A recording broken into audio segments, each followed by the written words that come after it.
Hello दोस्तों, स्वागत है आपका आपके अपने चैनल मार्केट सपोर्ट में। दोस्तों, आज की इस वीडियो में हम डिस्कस करने वाले हैं ओवरऑल मार्केट के बारे में। अगर आप देखोगे तो मार्केट के जो हालचाल एक बार फिर से आज आपको देखने को मिले वो बेहतरीन है, नो डाउट। क्योंकि हो क्या रहा था पिछले कुछ दिनों से मार्केट में जब एक तरफा गिरावट आपको देखने को मिल रही थी तो ओवरऑल दिक्कतें तो कहीं ना कहीं दिखाई दे ही रही थी। लेकिन अब ऐसा लगता है कि धीरे धीरे सिचुएशन जो है कम्प्लीटली बदलती हुई देखने को मिल रही है। एंड अब जिस तरीके की सिचुएशन आपको नज़र आ रही है उससे तो ऐसा लग रहा है कि यहाँ से गिरावट तो हो गई ख़त्म।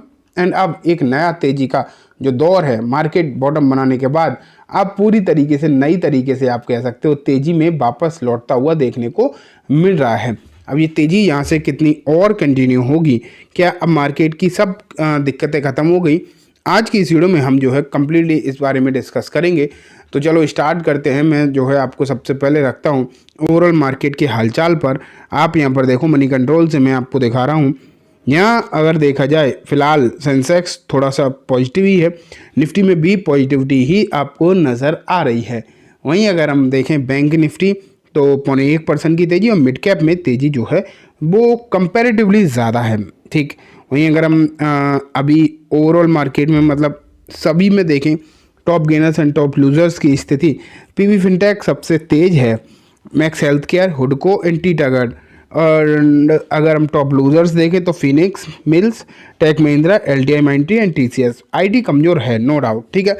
लेकिन बाकी बीएसई हो गया, रिलायंस हो गया, जोमेटो हो गया, आईसीआईसीआई बैंक, ये सब तेज है।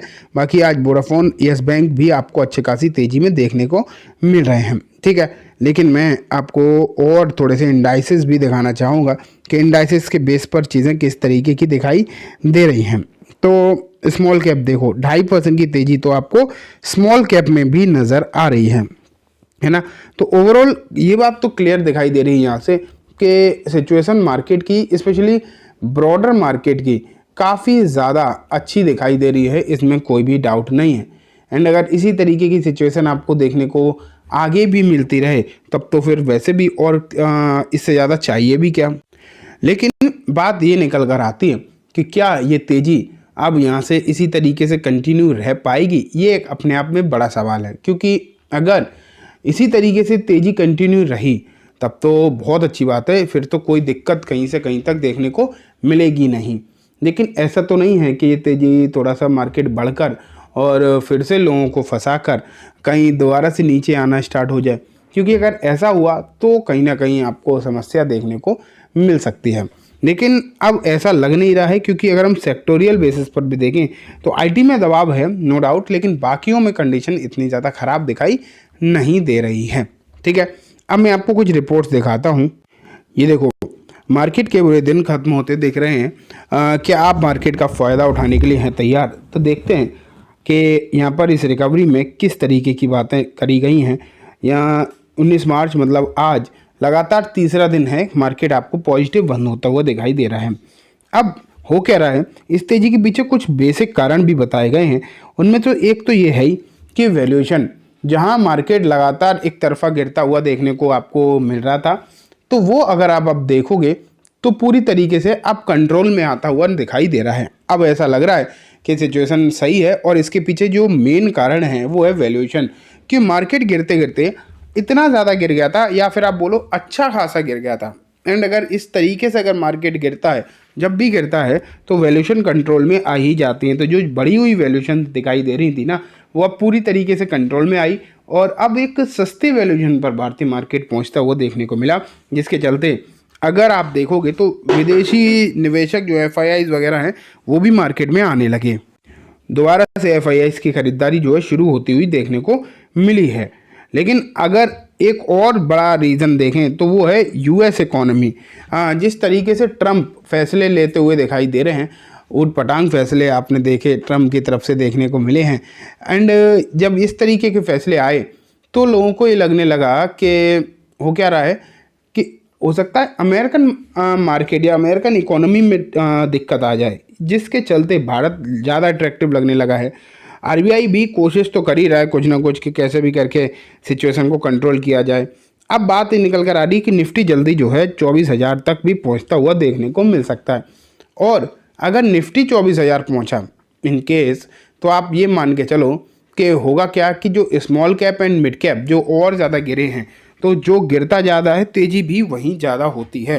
तो ये सिचुएशन भी नज़र आ सकती है कि अगर निफ्टी में तेज़ी और ज़्यादा यहाँ पर बढ़ती हुई देखने को मिली, तो पॉसिबिलिटीज़ हैं कि छोटे इंडेक्स जो कि small cap and mid cap हैं उनमें तेज़ी जो है आपको कंपैरेटिवली और ज़्यादा देखने को मिले, जिससे कि मार्केट का मूड माहौल और अच्छा देखने को मिल जाए। ठीक है, तो ये सिचुएशन आप यहाँ पर देख पा रहे हो।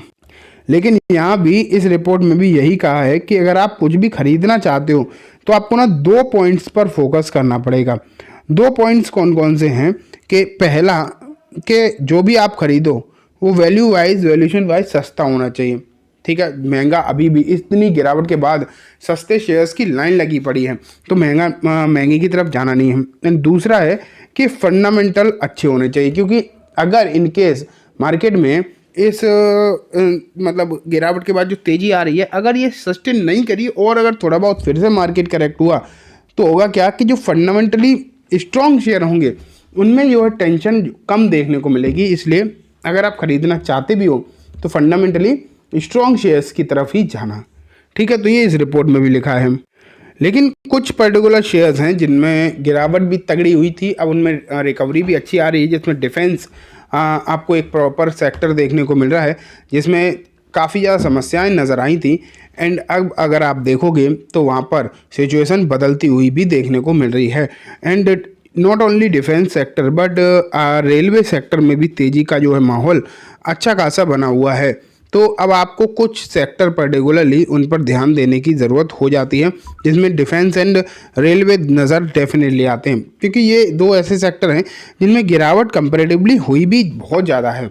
बाकियों के हिसाब से गिरावट भी यहाँ पर ज़्यादा नज़र आई, और अब गिरावट हो चुकी है, और जब अब मार्केट संभलने की स्थिति में है तो इनमें तेज़ी भी ज़्यादा देखने को मिल रही है और आगे भी नज़र आ सकती है। आज भी आपने देखा है, लेकिन मैं ये कहूँगा जो 10-10, 20-20% बढ़ गए उनकी तरफ ना ध्यान देते हुए, अगर आप या तो थोड़ा सा डाउन हो रहे हैं इनमें से वो शेयर, या फिर थोड़ा सा इंतज़ार करके 1-2 दिन में अगर फिर से नीचे आता है मार्केट, तो अगर ख़रीदारी के बारे में सोचो तो ज़्यादा बेटर रहने वाला है। लेकिन हाँ, मार्केट में सिचुएशन सही है, बेसिकली अच्छी है, ये ज़रूर दिखाई दे रहा है फ़िलहाल के समय पे।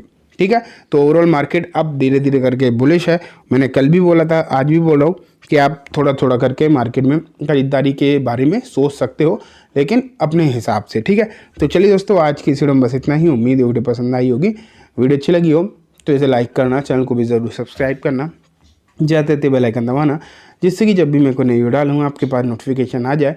एंड दोस्तों, ये वीडियो सिर्फ एजुकेशन इन्फॉर्मेशन पर्पस है, तो किसी भी तरीके की बाइंग सेलिंग की रिकमेंडेशन के तौर पर बिल्कुल भी ना देखें। Thank you.